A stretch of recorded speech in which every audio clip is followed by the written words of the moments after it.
Vande Mataram. Dear friends, India has produced many scientists. There were a lot of innovations, inventions and discoveries in this country.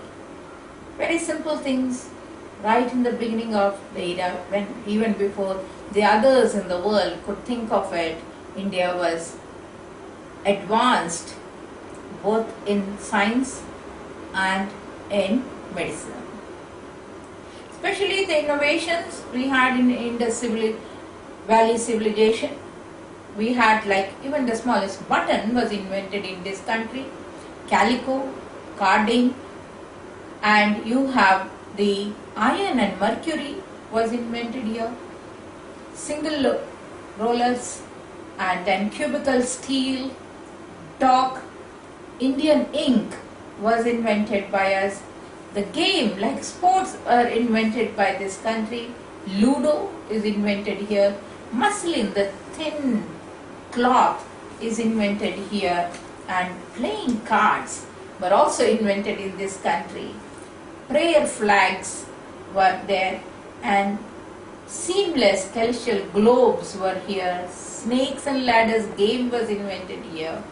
And you have many of the not only inventions during that time, you had a lot of discoveries, especially in the agriculture, like jute plants and wool, cotton, indigo dye, jute cultivation of, and sugar refinement was done here, and mathematical calculations were done here. There was also, if we think of discoveries in medicine, cataract in human eye was done here first, and then you have the traditional medicine. This is the birthplace, and surgery, cataract surgery was done here, and you have the leprosy treatment was done here first. Plastic surgery was done in our country, and you have lots of other things, like in mining we have the diamond was first cut and was taken out here, and zinc. There are other things, other discoveries in science, especially we have ammonium nitrate, and you have the variables, and Baba scattering you have. So all these were done, and many scientists got Nobel Prize in this country. So when you have so many innovations in the beginning of the century, in the beginning of the era, even before the other countries got civilized, we have also had many scientists like Aryabhatta, Bhaskara, Kannada, Charka, Vara and Mihira, and of course the modern scientists like our ex-president Abdul Kalam, then Vikram Sarabhai, Homi Bhabha. So there are many who are there. Let us know some of them and what they have done. Thank you. Namaste. Jai Hind.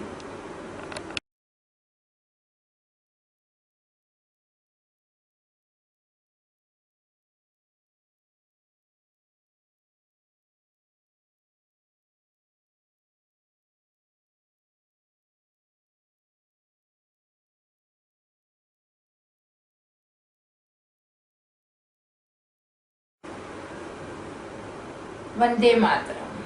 Dear friends, Indian mathematicians are considered as the foremost mathematicians in the world. The first in the line was Aryabhatta. Aryabhatta has written Aryabhattiyam and Aryasiddhanta at the age of 23. He hails from Bihar, and they say he has constructed an observatory, astronomical observatory in Sun Temple there. It is said that he has written many things, and he is very good at astronomy and mathematics and Indian mathematics, which we consider as Vedic mathematics. The mathematical part of Aryabhatta covers arithmetic, algebra, plane trigonometry, spherical trigonometry, and also fractions, equations, sums of power series, and of course tables of sines. He is the most important mathematician who has written a text with 108 verses with an introductory of 13 verses, and everything is divided into 4 chapters. The very first chapter, which he calls it as Gita Kapada, has Kalpa, Manvantara and Yuga presentation. The Kala Chakra has been explained there, and all Jyotisha has been explained there. The next chapter is Ganita Pada, and this covers the arithmetic and geometric progression, and also simple and simultaneous and equations. The third chapter has the most important thing is that it counts the different units of time and the planetary position, and calculations are given. And the fourth one is called Golapada, which has geometry and trigonometry aspects, and it also gives the aspects of celestial sphere, features of ecliptic, celestial equator, node, shape of the earth, and cause of day and night, and rising of zodiacal signs on the horizon. So his innovations in mathematics and astronomy are in the verse form. In those days, they were telling even mathematics in a poetic form. No numbers to be written, but in a poetic form they used to explain, and this is the most influential of many centuries. And so his innovations were the place system, then he worked for the pi, and then he also translated some other things in the Arabic, and he had discussed about the Ardha, and the most important thing for him was the form and equations of ax plus by is equal to c, and then he has the axis daily. He was correctly insisting that the earth rotates about on its axis, and then geocentrical model of solar system he has worked out, and then he has told the positions of the Mercury and Venus and the speed as the sun, also solar and lunar eclipses, and he made it very clear, calculated the rotation of the earth as 23 hours 56 minutes 4.1 seconds, and the modern one is 23 hours 56 minutes 4.091 seconds. So how close he is with the modern thought. And of course his definitions of sine were cosine and versine were given, and the modern names of sine and cosine are equal to his ja and koja, words which he has introduced it. And the most important thing is, we remember him so much that our first satellite which was launched was called Aryabhatta, and of course the lunar crater which was made, that also is called Aryabhatta. Aryabhatta was a great mathematician and an astronomer, and the first in the line of Indian astronomers and mathematicians. And Vedic mathematics helps us a lot in simplifying the modern mathematics. Thank you. Namaste. Jai Hind.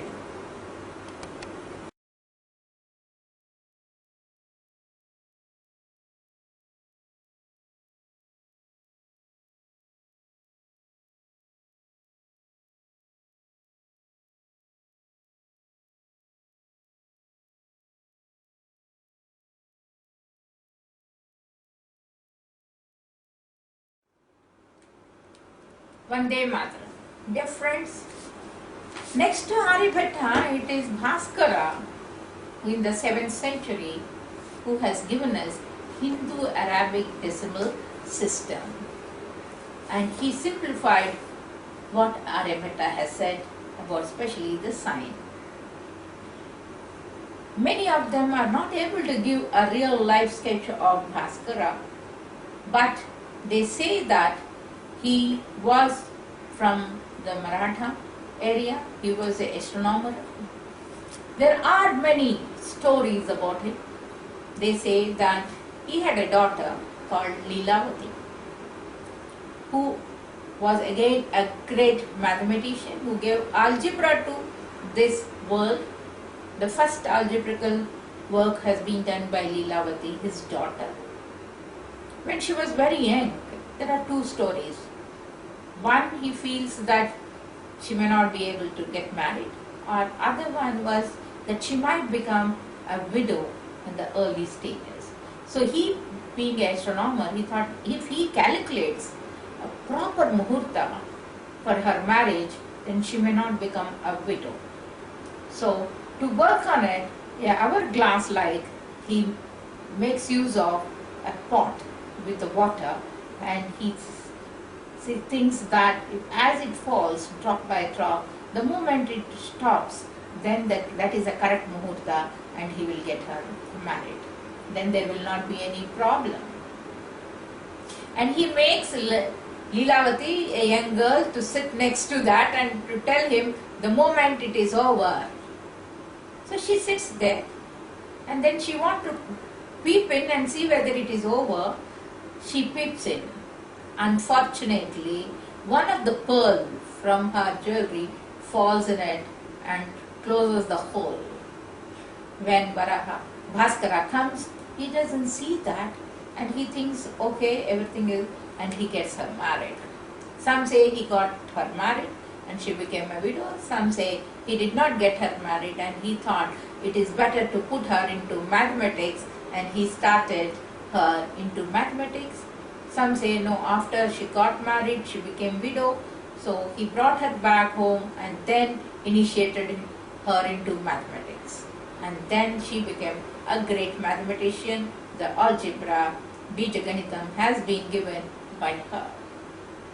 So whatever it is Bhaskara, the great mathematician, who has given us, and has an astronomical education from his father, because he learned from his father.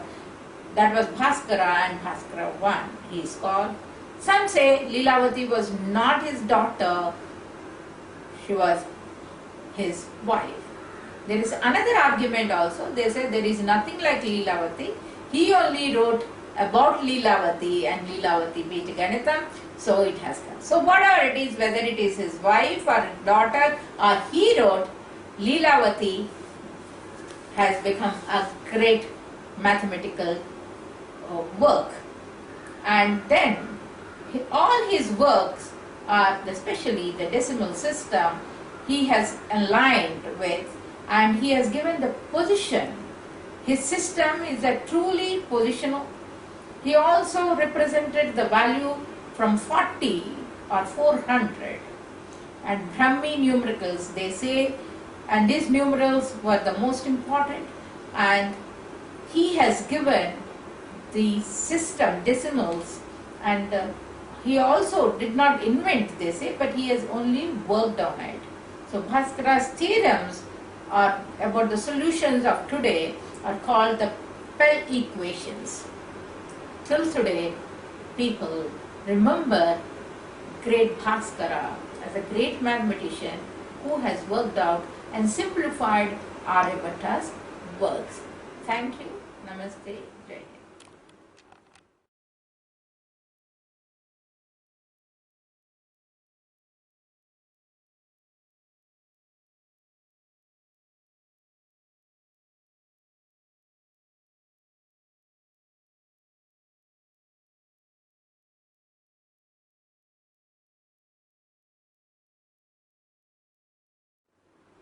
Vande Mataram. Dear friends, a great contributor in the ancient science and art, and especially the science of Ayurveda, was Charaka. Buddhists believe that he was a Buddhist. They also claim that he is a wanderer. Charaka means wanderer, going round. He is a physician, and because of his lifestyle, and he always believed more than treatment, prevention is more important. So what he said, he was also called Acharya Charaka. His most important thing, what he said is, a physician who fails to enter the body of a patient with a lamp of knowledge and understanding can never treat disease. He says, until you really get into the body of the patient, not physically but really understanding it, until that you cannot treat. He also said that the physician should first study all the factors, including environment, which influence a patient's disease, and then prescribe treatment. Because treatment for him is the secondary. First is the diagnosis. First is the prevention.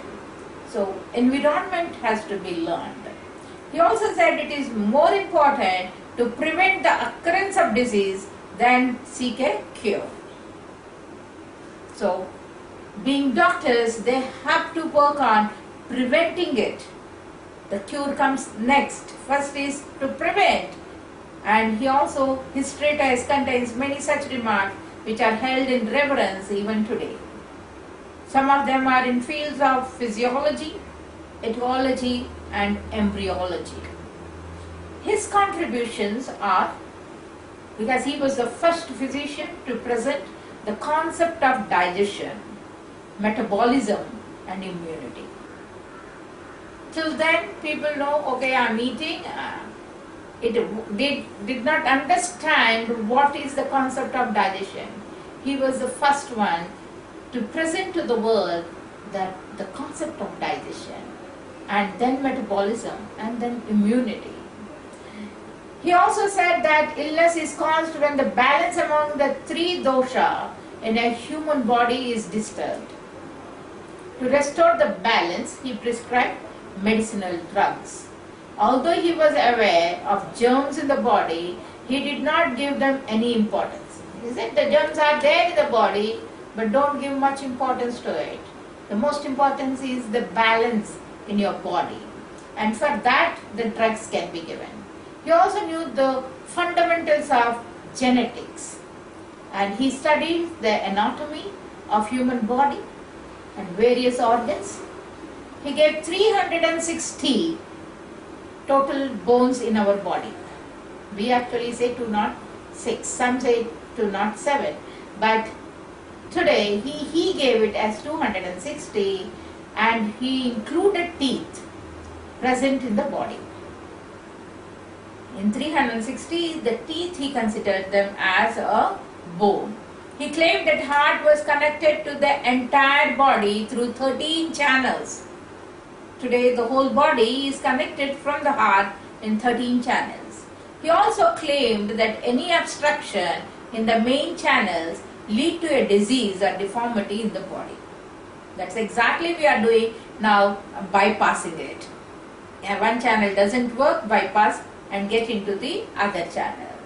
He also gave an ancient physician Atreya, who was under his guidance.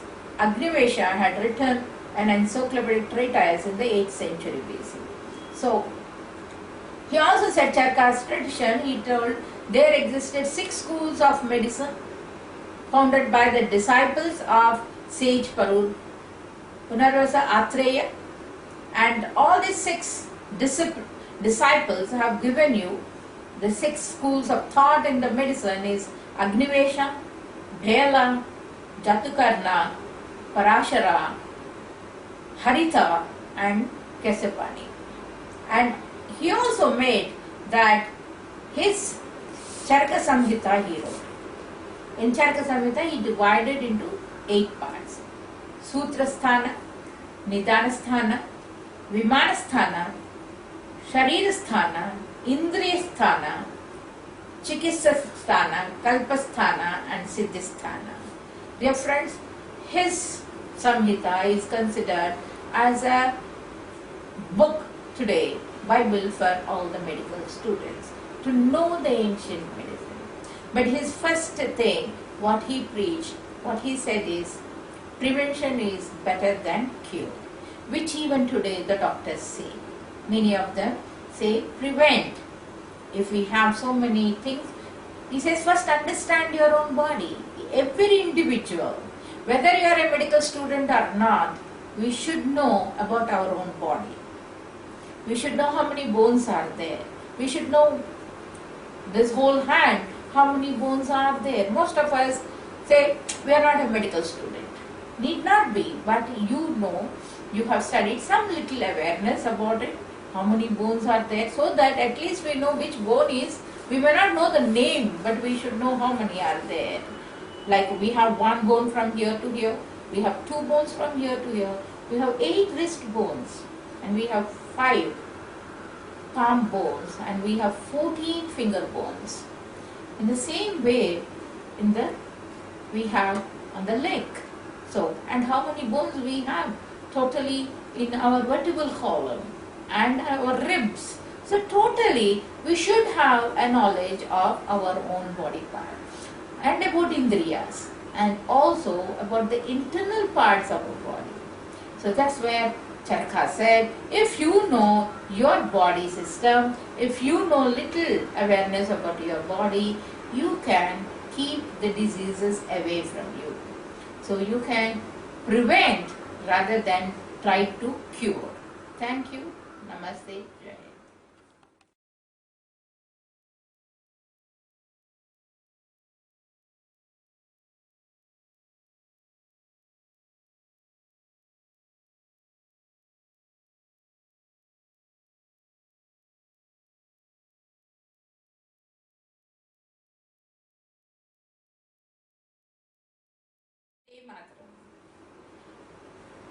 A great astrologers, astronomy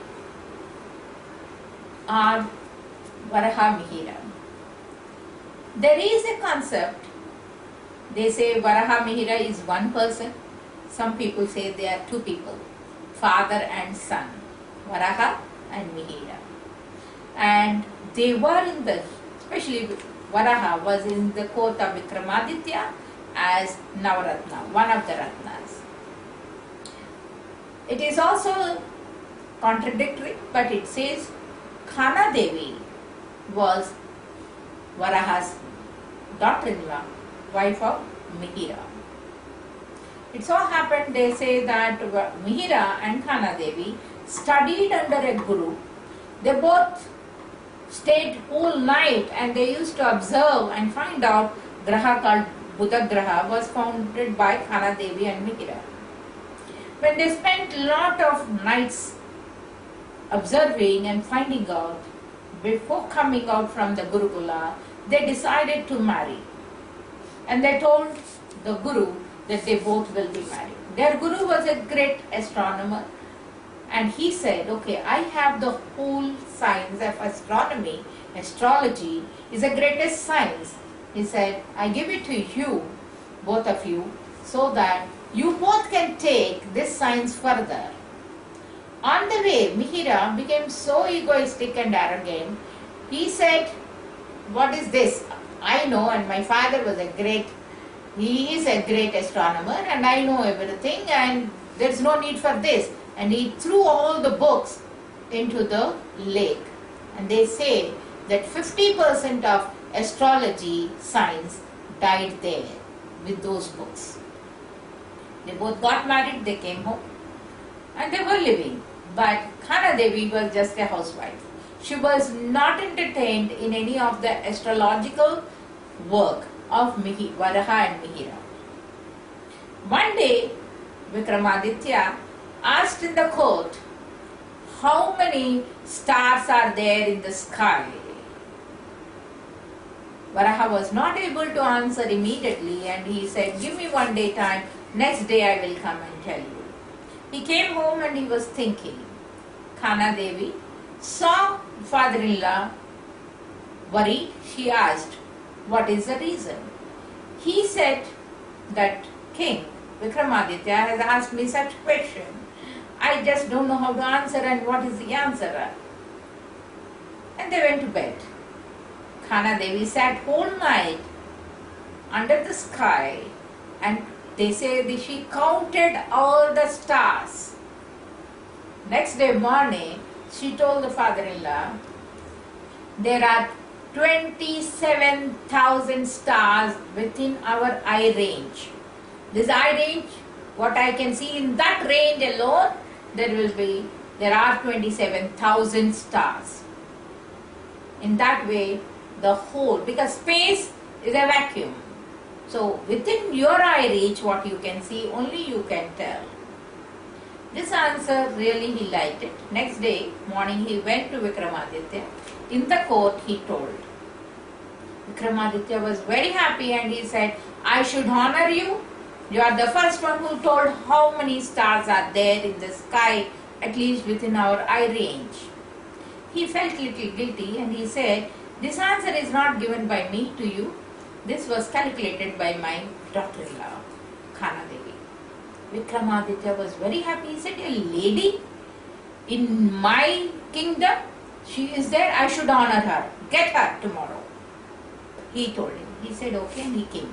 On the way he thought, if he takes Khana Devi, she might excel him. So what will be their future? Both Vara and Mihira. They were working as one. That's why today we feel they are one person, not two people. And he came home, called son, and he said, I don't know what you are going to do. She should, tomorrow, king has asked me to bring her, and what will happen? Mihira said, she will not come. So what he did, he went into the room with a sword. Seeing him, Khana Devi said, please do come. I know today is my last day. According to my own readings, I know today is my last day, so you can do whatever you want. He said, I don't want you to talk. And he has cut her tongue. And she fell, she died. With her, the other 35% of astrology has died. So what we have today is only 10% of astrology, which is remaining in the world. So such was the story about Varaha and Mihira. But no doubt they are the greatest astronomers. We don't know about these stories are true or false. But when we read Khana Devi's story, such thing comes out. When we read Varahamihira, it is said as they are only one. See, this is a controversy. These are the stories. But I always feel Khana Devi is the greatest astrologer, astronomer who could work on it. And this is where we feel the ladies should not submit. She submitted herself. She would have fought and come out of it. But then she thought her fate is at last. So she's come to her own readings and she gave up life.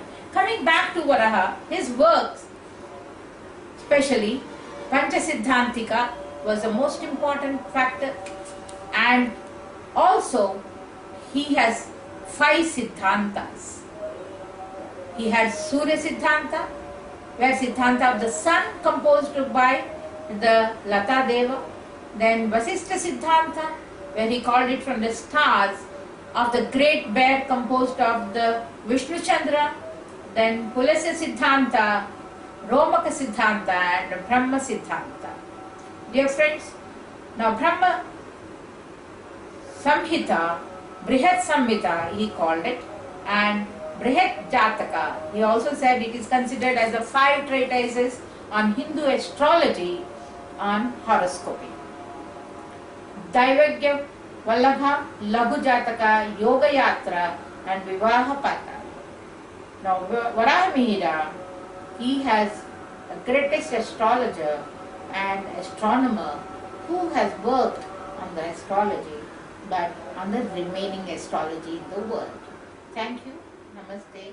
Jai.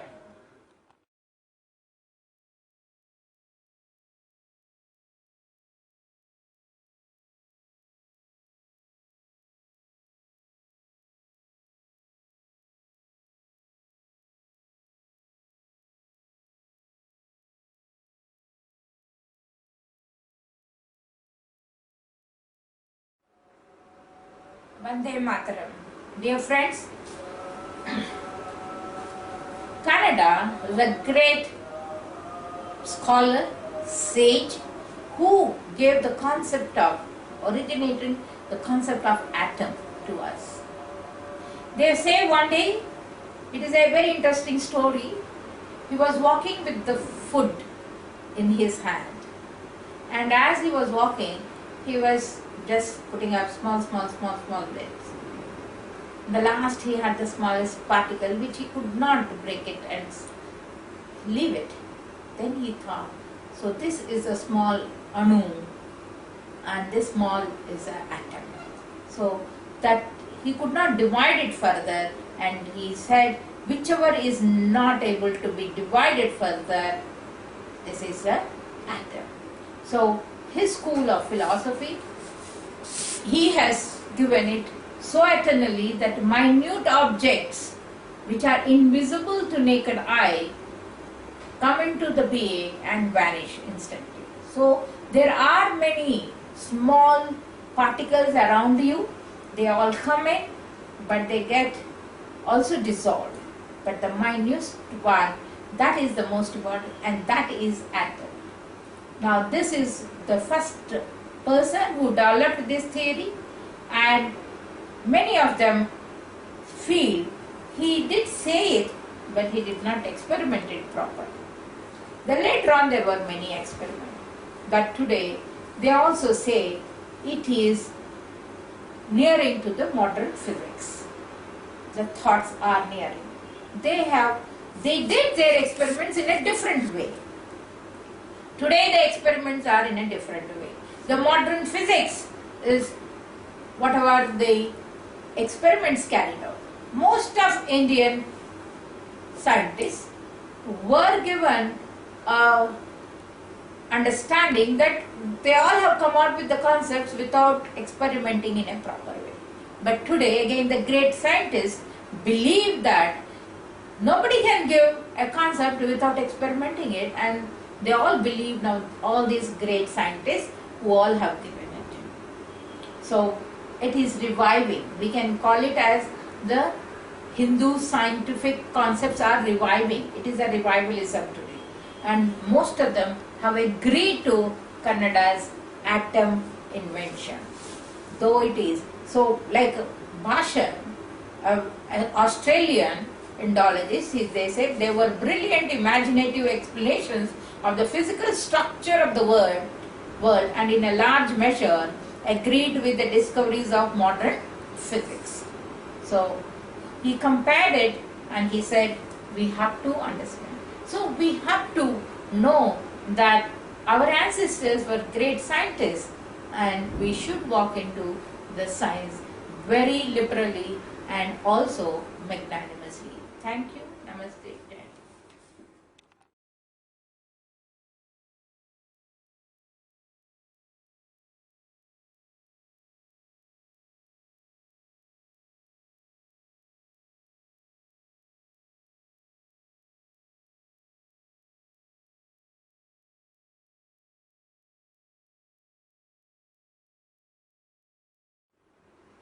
Vande Mataram.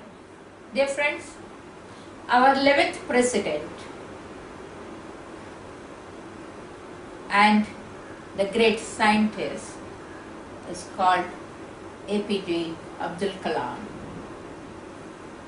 He is the architect of Agni series of nuclear missiles, and he is considered as people's president too.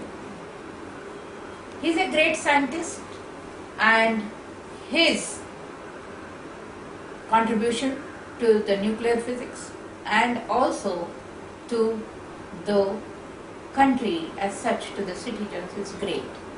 He worked out for the youngsters, he works for the youngsters, and he likes to teach youngsters. I am fortunate to hear him 2-3 times and see him, meet him. I heard him in one of the management workshops and also one of the inauguration functions of the medical sciences, and what he speaks to the youngsters is, he says, we don't want many managers and CEOs, we want entrepreneurs. We want integrated, innovative entrepreneurs. He also came out with the concept of Pura for this country. Pura means providing urban facilities to the rural areas. A beautiful concept he has come out. He came out for his vision 2020. He says by 2020, this country should become superpower. It is possible by our youngsters only if they think of getting into even the scientific line. We all are more software engineers and we have more working on the computers into the software engineering. But using the same computers, I think there should be more scientists, scientific innovations also. Our country should march forward.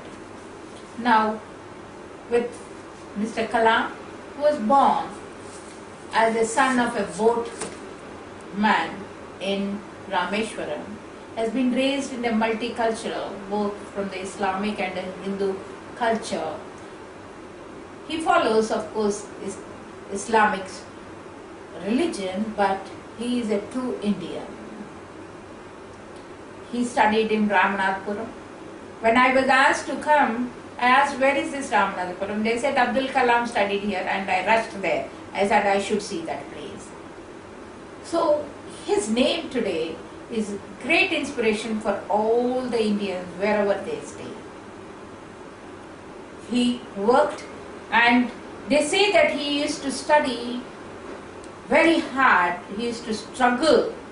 He used to go to school, and after school, he used to sell papers, newspapers, to earn some money to help the father in running the family. He studied very hard and he joined the institute. It is also said one of his professors, it seems when he was doing, his dean, gave him only 2 days time to finish his project. And he worked day and night and he finished the project. Then the dean said it is just testing a hardcore scientist how he works. He has an aim and he achieves that aim. Of course, very simple man, and we can take him the best example of simple living and high thinking. As a president after Radhakrishnan, a great scholar has become a president. I met Dr. Radhakrishnan and I met Abdul Kalam. I also wrote to him about our programs, and I did get letters from his office about my programs. A great scientist, a great human being, and a great president. Such people, see, you want to become a scientist, you have to be very good as a person too. And a good person will become a good scientist also. Having values, life values, is the most important thing, which our president, ex-president, Dr. Abdul Kalam has it in abundance. Thank you. Namaste. Jai Hind.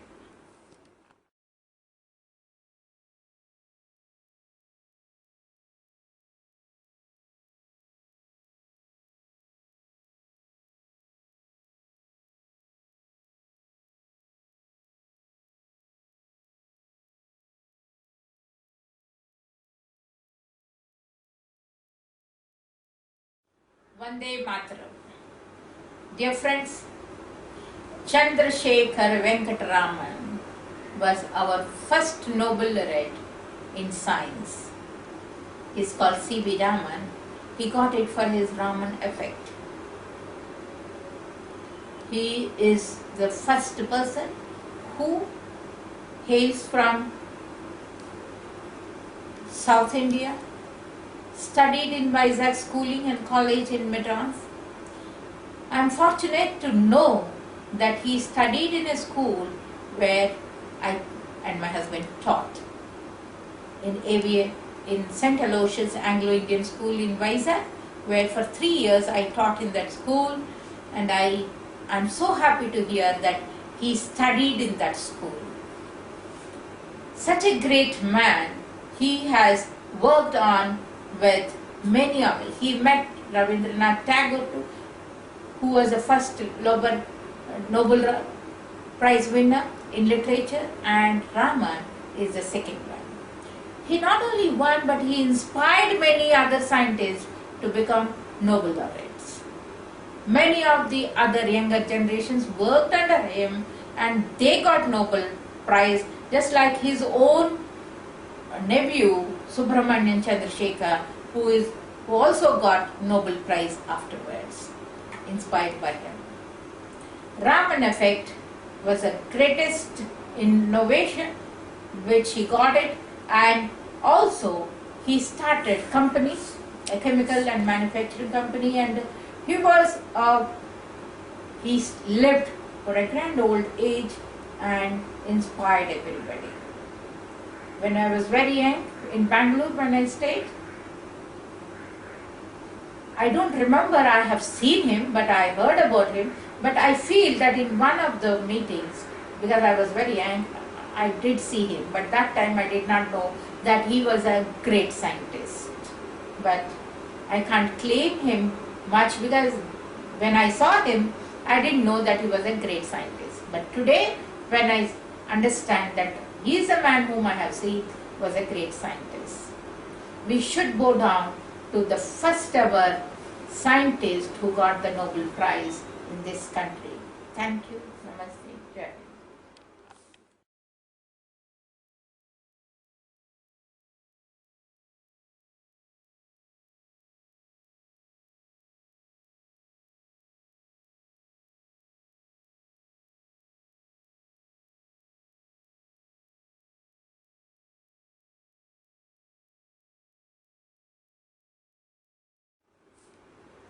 Vande Mataram.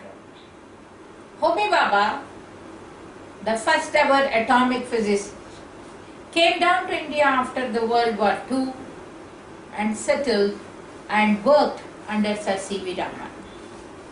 Then he established the great institutes which are called, and worked with Jawaharlal Nehru, who became the Prime Minister. Even before independence, he has made the Indian politicians in those days to start the scientific institutes. So he is the one who has established the scientific institutes in our country, and he made Indian people to understand, and after independence he was the senior most scientist who was working in all the senior institutes. Unfortunately, he met with an accident on the way. It was an air crash when he was attending one of the conferences of science at US. He, along with Sir C.V. Raman, established the scientific institutes in our country. It is his work, nuclear work, which has been extended and worked by Abdul Kalam too. He really has said we should develop nuclear weapons. He was the first one to voice out in India that India should have nuclear weapons, and he took the plight. See, somebody should have the courage to march for, and a scientist like Homi Bhabha march forward to talk about nuclear weapons in this country and establish the institute to make nuclear weapons. Thank you. Namaste. Jai Hind.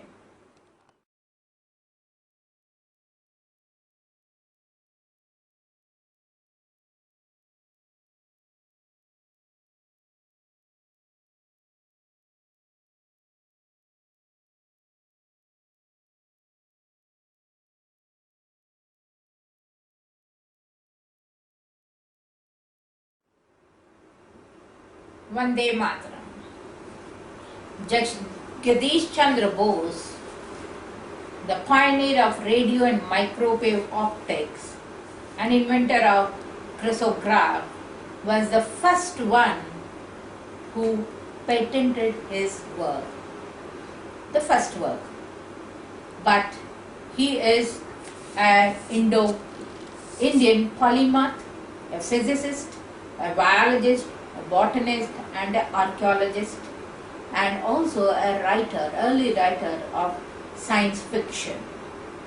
He pioneered in the investigation of radio and microwave optics and made very much a significant experimentation in the the subcontinent. His scientific innovations, of course, though he patented the first one, the other innovations he did not patent. He said patenting, he was against patenting. He said we should go on working and let the benefit be used by the people rather than we own it. So his pioneering works, discoveries in plant physiology was talked up much, and he also invented because of the peer pressure he went and patented it. Otherwise afterwards he stopped and he said, I don't want any patenting. And also he has included the response of living and non-living and the nervous mechanism of plants. All this work he has done it, and he did not claim it. He said, let the world understand it. So our work, we don't work for the awards and all. The real good workers work for work. You work for work, people recognize it, it's okay. It is a good thing, a recognition. But for recognition we don't work, we work for it. And once you work, if you get recognition, it is added thing. But a great scientist always spent, it is like in olden days, the sages used to do tapasya, sitting for years together thinking of God's vision. Today the scientists, it is just like that, doing tapasya in their experimentations, years together they spend in their labs to come out with some innovations and give it to this world. Thank you. Namaste. Jai.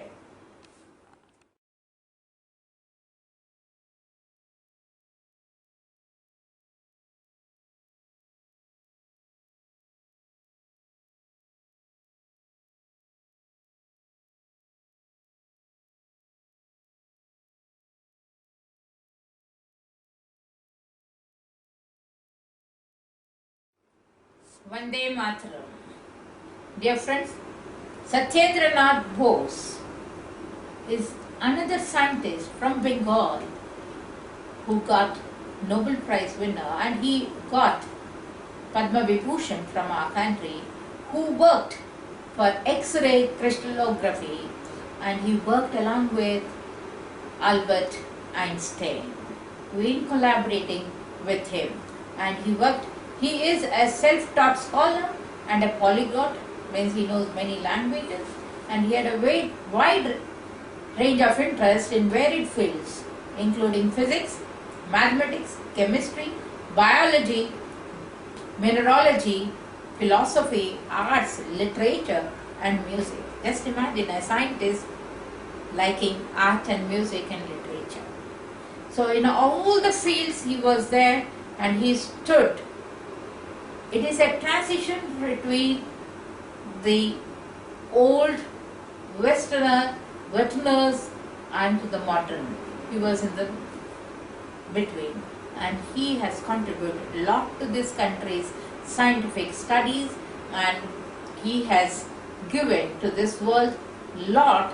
And first thing is, we have to understand his interest in various fields, and he has put together all of them to not only mold himself, to mold the whole science. So science is not a way. We say even literature is a science, and science has literature. Science has art too, and art is also a science. So they are not different. That's what he said. Everything has an interlinking, and they are not different. Thank you. Namaste. Jai.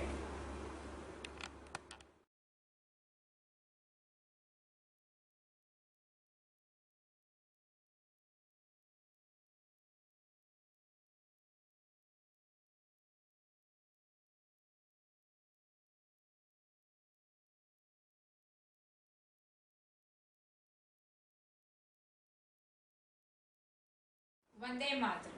Dear friends, this country cannot forget Vikram Sarabhai. He is considered as the father of the Indian space program. With him started the great institutes. He comes from a big family called Sarabhai family, which is a business family, a Jain family. He was taking care of all his businesses. At the same time, he was working a lot for the science of this country, especially space science.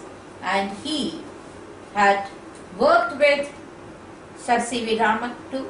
He established the Institute of Sciences, and he started working with him, and then he started many of the institutes. He married a great dancer called Mrilalini Sarabhai, and his daughter and son Mallika Sarabhai is his daughter. And he, of course, had troubled marriage, so towards the end he has to live with Kamala Chaudhary. He was the first one to return to India, independent India. Once India got its independence, he thought he should go back to India and start working. And then he started a lot of charitable institutes he had, because they all were under his control. He led the creation of especially the Physical Research Laboratory in Ahmedabad has been led by him, and he also worked with the Thamba Equivalent rocket launching station. An Indian Space Research Organization was the greatest one which he has established, and he took care of his family business too.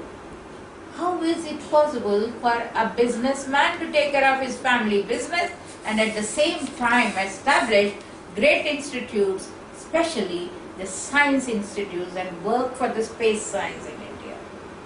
Such great work, and the first satellite was launched from India, and very many things have been done, and the space field, it is working well. So he is the father of space program in India, and we have to salute such great man who has established the science aspect concept of on Indian soil. Thank you. Namaste. Jai.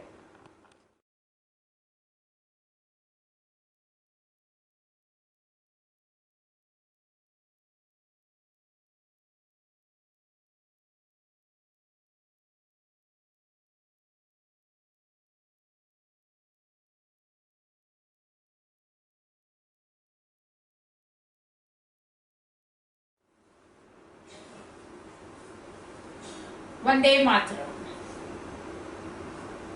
Every student in India remembers Srinivasa Ramanujan. If you say Indian mathematics, it is Ramanujan. All over the world people know Ramanujan. He was blessed and also cursed. He was blessed with the talent of mathematical skill. At the age of 10 itself, he could understand, and at the age of 17, he became master of, and he started scribbling everything. But he could not complete the university exam. He did not become even a graduate. To make his living, he was also working in the harbour here in Madras to earn his money.